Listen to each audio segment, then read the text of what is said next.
I stood by and allowed my wife to almost end my son's life. I was happy she did it. My son was very troubled. If you have seen the movie we need to talk about, Kevin, it will really help to understand what I'm talking about. The only difference is that, in the movie, the boy appears normal to his father and only reveals his true nature to his mother. With my son, he didn't hide anything. His behavior was the same with everyone from the day he was born. My son came into the world differently. He was planned. My wife and I wanted a baby and were overjoyed when he was born. He was wanted and loved. We gave him all our affection and did everything we could to give him a happy childhood. But from the day we brought him home from the hospital, he seemed unhappy. He cried nonstop for 13 months straight. I'm not exaggerating. 13 months without a break. He cried until he lost his voice, yet he kept trying to cry. You could see his little face all scrunched up, but no sound was coming out. Completely hoarse. There were times when he would literally cry in his sleep. I have never seen or heard of another child doing that. We took him to doctors, specialists, changed his diet, held him, rocked him. Toys, swaddling, music, mobiles, everything we could think of. Nothing helped. 13 months of exhaustion, sleepless nights. It was a never-ending struggle. When he finally stopped crying constantly, we thought we had made it through the worst. But it quickly became clear that, for some reason, he just wasn't comfortable in the world. I never saw this kid have a genuine, joyful smile. In all the time I knew him, I saw him grin only a few times, but never out of true happiness. He seemed to take satisfaction only in negative situations, especially when breaking rules or seeing someone else upset. But a real smile from joy? No, never. Not once. He had no interest in anything positive. He seemed driven by anger, and everything he did reflected that. As soon as he could walk, his focus was on breaking things. He would destroy or would try to destroy anything within reach. Throwing things, chewing on them, flushing them down the toilet, whatever he could do. Eventually, he figured out how to take off his diaper and started making messes all over the house. Then he realized he could hide it, making it even harder to clean and causing the house to smell terrible. As he got older, between the ages of 9 and 15, he started doing this in our bed. We had to install a lock on our bedroom door to keep him out, and then he just started doing it in the hallway outside our room. He never outgrew this behavior. As he got older, he became even harder to manage. We had to install a locked door on the kitchen because he would take knives and scratch up the walls and furniture. When he was 10, he hurt me pretty badly with a knife. I still have the scars. And as he grew older, his actions became even more alarming. He started setting things on fire and acting aggressively toward animals in the neighborhood. There was a stray dog that used to hang out near our house. My son injured it in one eye. He also played cruel tricks on cats. Of course, we sought professional help. He spent years in therapy, saw a psychiatrist twice a week, and was prescribed countless medications. But nothing helped. Therapy didn't work. Meds didn't work. Nothing worked. He always seemed upset, taking it out on everything around him. When my son was 16, my wife got pregnant again. Our reaction this time was completely different. Instead of joy, we felt fear. In the end, we decided that my wife would have the baby, and if they showed the same behaviors as our son, we would look for another option. We knew we couldn't go through that again. We had a daughter. She was normal. Suddenly, we saw what our lives should have been like all along.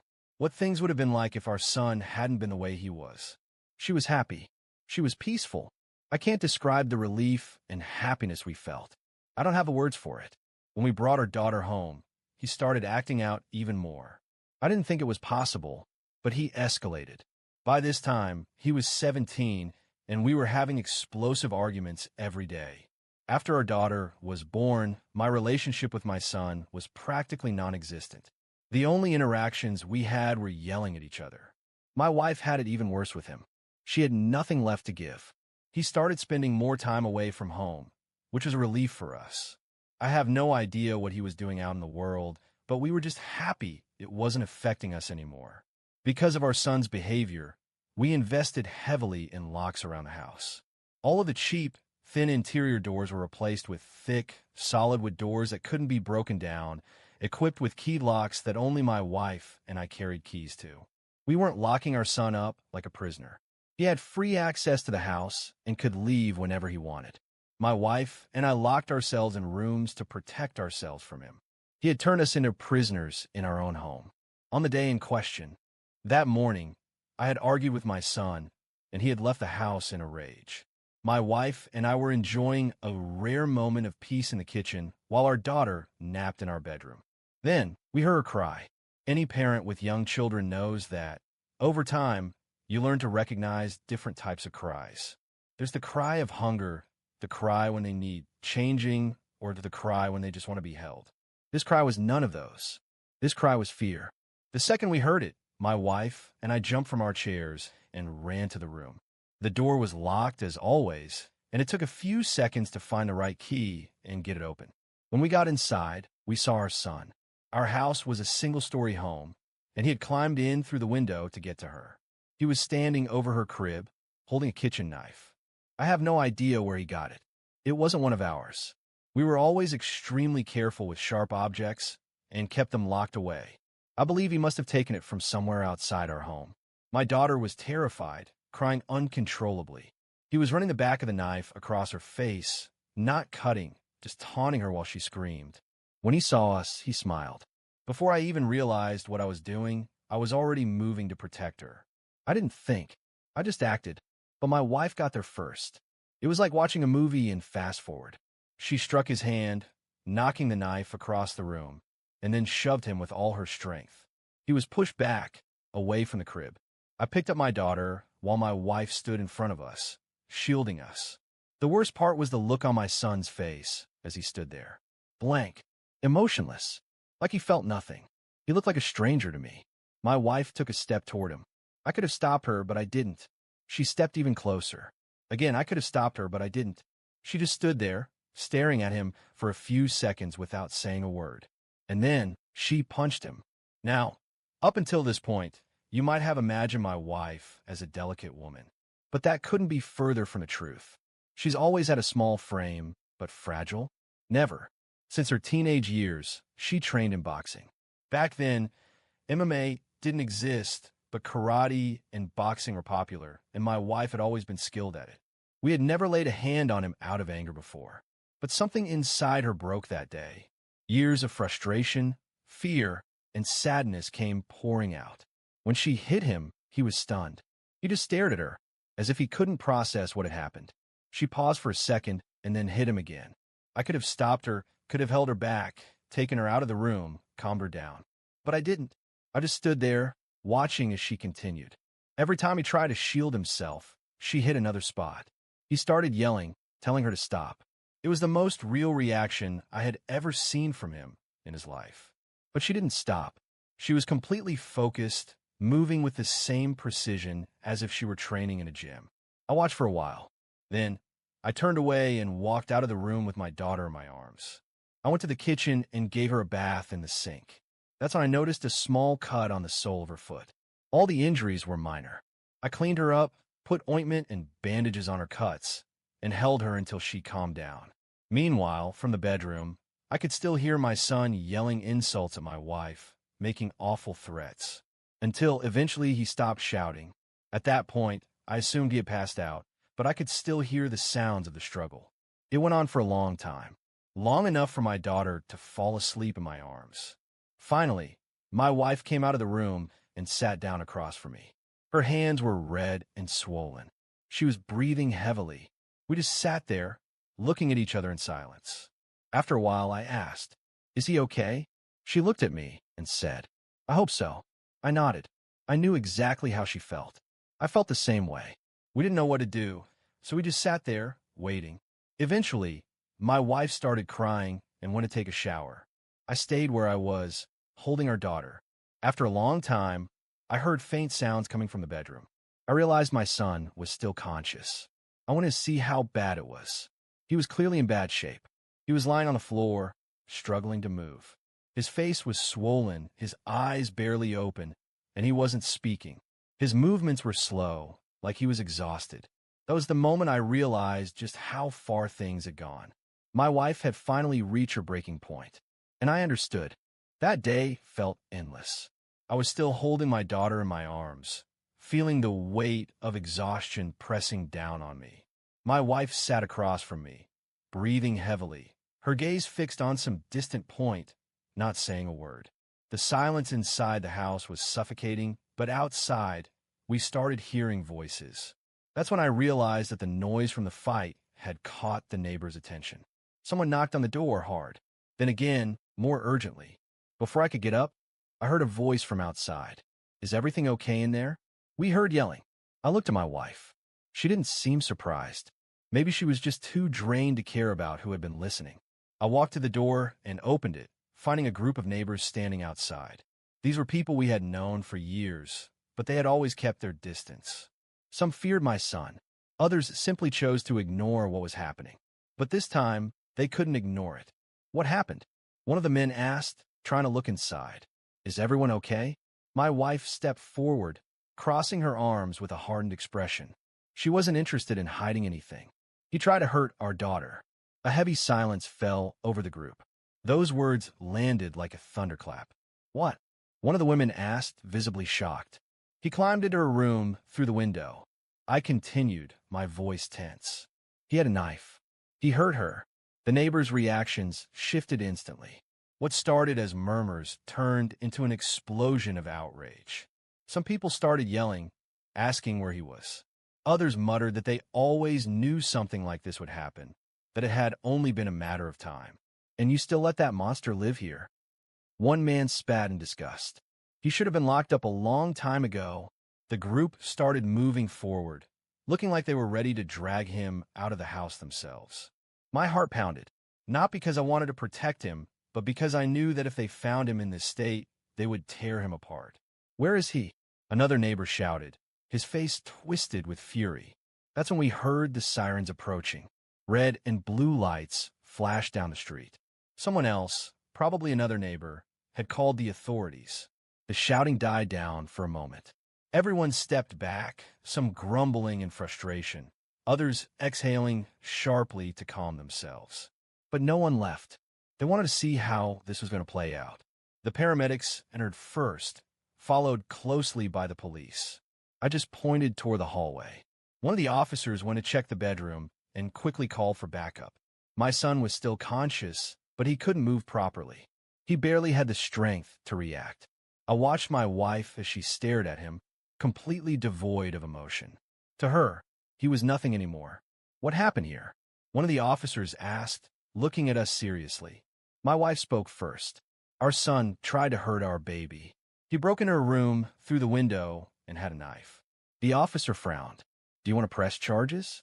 I didn't have to think about it. I looked at my wife, and she was already nodding. "Yes."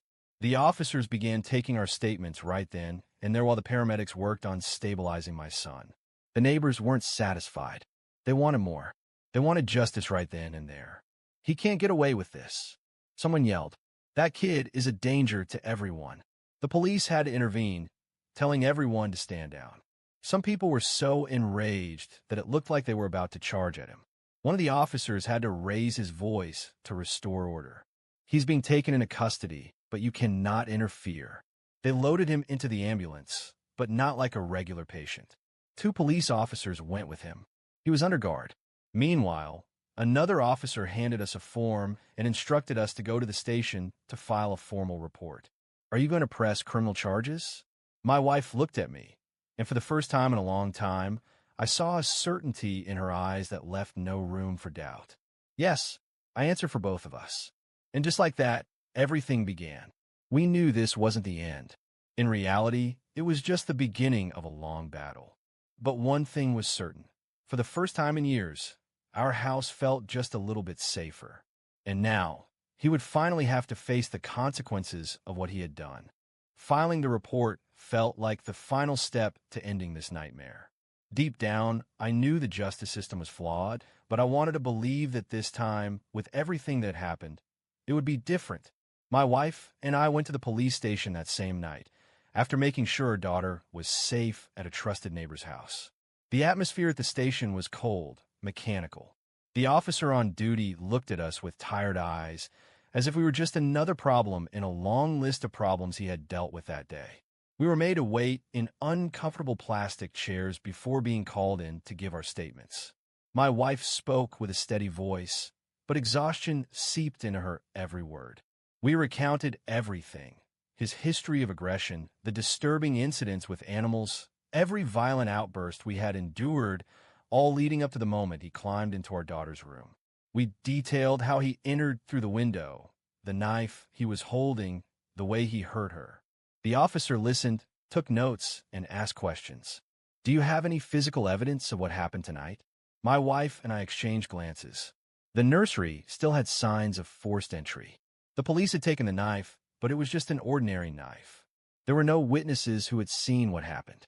"He tried to kill our baby," my wife exclaimed, disbelief and fury in her voice. The officer sighed, his expression one I had seen too many times before: resignation. "I understand, ma'am, but without solid evidence, no cameras, no direct witnesses, it's difficult to build a strong case." "Are you serious?" I asked, feeling my blood boil. "This guy has been a threat for years. He's going to come back." The officer closed his notebook and looked at us seriously. "You know how the system works. Even if we take this to a judge, if he denies everything and there's no physical proof, he can walk free." My wife buried her face in her hands. Something inside me shattered. Our son had tried to kill our daughter, and now they were just going to let him go? We spent over an hour at the station, answering questions, signing documents, listening to legal procedures. In the end, all we got was a restraining order, something that meant nothing if he decided to come back. Days later, the news we had feared arrived. The case wasn't moving forward. Not enough evidence. No clear proof. They were releasing him. My wife was sitting on the couch when she got the call. She didn't even respond to the officer.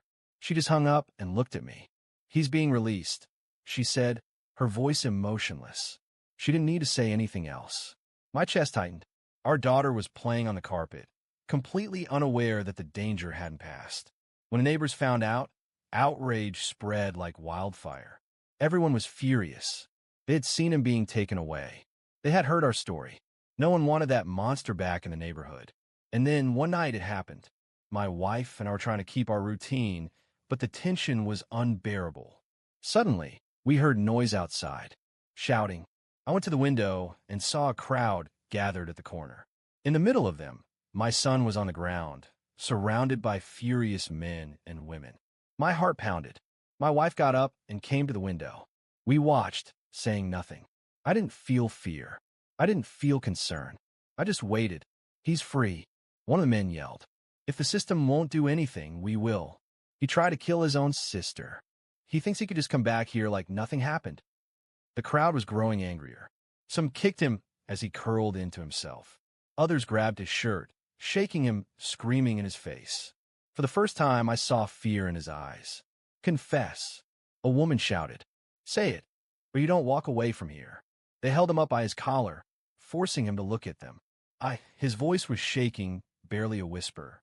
His face was bruised, his expression desperate. I knew it wasn't remorse. He wasn't sorry for what he did. He was just scared for himself. "Fine, I did it," he screamed, his voice breaking. "I did it." Silence fell over the street. He confessed. Someone yelled. A phone was pulled out, recording everything. My son was crying, begging them not to kill him. But the crowd didn't let up. "Turn yourself in. Now, or we settle this here." He looked around, searching for an escape, but there was none. If he ran, they'd beat him until he couldn't move. The police arrived minutes later, called by someone in the neighborhood. When they saw the scene, they understood immediately. My son was handcuffed in the middle of the street. This time, there was no escape. There was video proof. There were witnesses. As they put him in the police car, the neighbors erupted in applause. Some cried out of anger, others out of relief. My wife and I stood on the sidewalk, watching the car drive away. For the first time in years, I felt like I could breathe again. My wife reached for my hand and squeezed it tightly. "It's over," she whispered. I didn't answer. I just stood there, feeling the weight of freedom settle in. The following days felt different. Our home felt different. The suffocating heaviness that had always lingered was simply gone. Our daughter would grow up without living in fear. My wife could sleep peacefully, and I could finally breathe. Time passed. Life moved on, and for the first time in years, our house felt like a real home. Our daughter grew up without fear, without needing to check if the doors were locked, without having to sleep with the terror that something might happen to her. My wife and I learned to breathe again, to sleep without anxiety, to live without constantly expecting the worst. We didn't talk about him. His name wasn't mentioned, and over time, it was as if he had never existed. Like a ghost from a dark past that life had forced us to carry, but that had finally been erased. Until one day, the news came. It happened by chance. We didn't receive an official call, no notice from the prison. We found out because a neighbor, who had a relative serving time in the same penitentiary, mentioned it as if it were just another piece of gossip. "Did you hear?" He asked, almost casually. "Your son. He died in prison." My wife and I froze. For a moment, we didn't know what to say. I had expected many things, but not this. "How?" I managed to ask, my voice quieter than I intended. The man sighed, glancing around before answering. Things worked differently in there. Well, he wasn't an easy person. You know that better than anyone.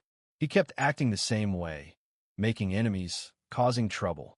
And when people inside found out what he had done out here, I didn't need to ask anything else. I already knew what that meant. The news hit me in a strange way. It wasn't a deep shock, nor an overwhelming sadness. Just an odd, quiet weight in my chest. My wife looked away. "When did it happen?" "A few weeks ago." We hadn't been informed because no one had cared enough to tell us. His body had probably been treated like any other unclaimed prisoner. Maybe he had been buried in a nameless grave. Maybe someone had tried to contact us, but we had changed our phone numbers, our address, our lives. And there we were, standing on the sidewalk, hearing from a stranger that our son was dead. My son was dead. The words circled in my mind mechanically, without truly sinking in. "I'm sorry," the man said hesitantly. I nodded, not answering. My wife took my hand and gave it a light squeeze. When the man walked away, we remained there, silent. We didn't cry. We didn't speak. We just took deep breaths, letting the weight of the news settle over us. It was strange. A son is a son. No matter what he did, no matter how much pain he caused us, he was still our blood. And yet, relief outweighed the sadness. It's horrible to say, but it's the truth. We had spent years living in fear, in anguish, carrying an unbearable burden. When he was arrested, we already felt free. But knowing he was gone meant he could never hurt us again. He could never look at our daughter again. He could never manipulate, threaten, or destroy again. It was truly over. "Do you think we're bad people for feeling this way?" My wife whispered. I looked at her and saw that her eyes were slightly teary, but not with grief, not with longing. I sighed, feeling the cool air against my face. "I think we're just human." She nodded in understanding. We walked back home without saying anything else. And for the first time since this nightmare began, our house no longer carried a shadow. It was just a home where our daughter could grow up without fear, and where we finally could live.